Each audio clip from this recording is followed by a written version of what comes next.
यह क्वेश्चन है कूट वाला, जो अभी सीजीपीएससी या व्यापम का फेवरेट बना हुआ है।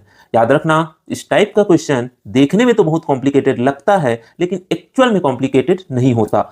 हाँ, सॉल्व करने में थोड़ा टाइम कंज्यूमिंग होता है।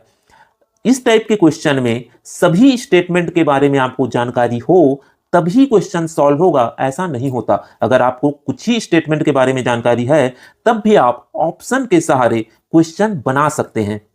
अब हमारे क्वेश्चन में आते हैं। यहां 4 स्टेटमेंट दिया गया है जिसमें विचार करने को कहा गया है कि कितना करेक्ट है, कौन कौन सा इनकरेक्ट है। तो एक एक करके सभी स्टेटमेंट को डील करते हैं। पहला स्टेटमेंट में कहा गया है कि नवपाषाण काल में प्रधानता पूर्वक बकरी का पालन किया जा रहा था।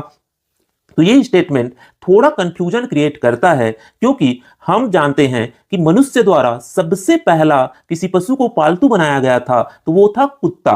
तो ये सही है, इसमें कोई गलती नहीं है, पहला पालतू पशु कुत्ता ही था। लेकिन नवपाषाण काल आते आते जब मनुष्य स्थायी जीवन व्यतीत करना प्रारंभ कर देता है और कृषि करना प्रारंभ कर देता है, तब उनके द्वारा सबसे प्रधानता पूर्वक और सबसे शुरुआत में बकरी ही पाला गया था, क्योंकि इसका पालन आसान होता है और इसका उपयोग बहुत ज्यादा था।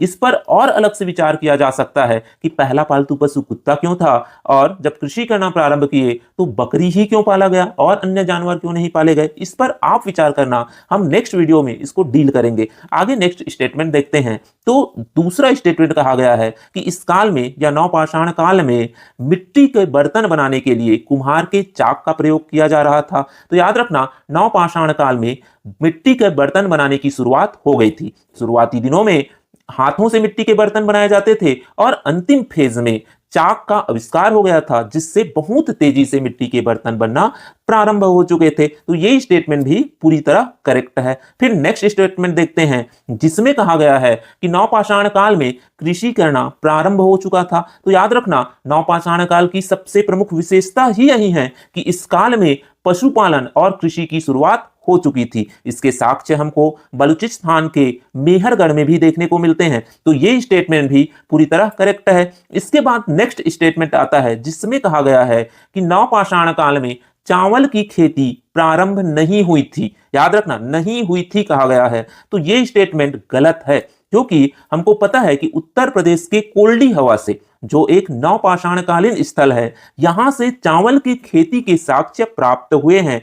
तो यह कहना कि इस काल में चावल की खेती नहीं होती थी, यह पूरी तरह गलत है। तो इस प्रकार से हमारे क्वेश्चन में ऊपर के तीनों स्टेटमेंट करेक्ट है और जो लास्ट वाला स्टेटमेंट है वो इनकरेक्ट है। तो इस प्रकार हमारा आंसर ऑप्शन सी होगा। स्टेटमेंट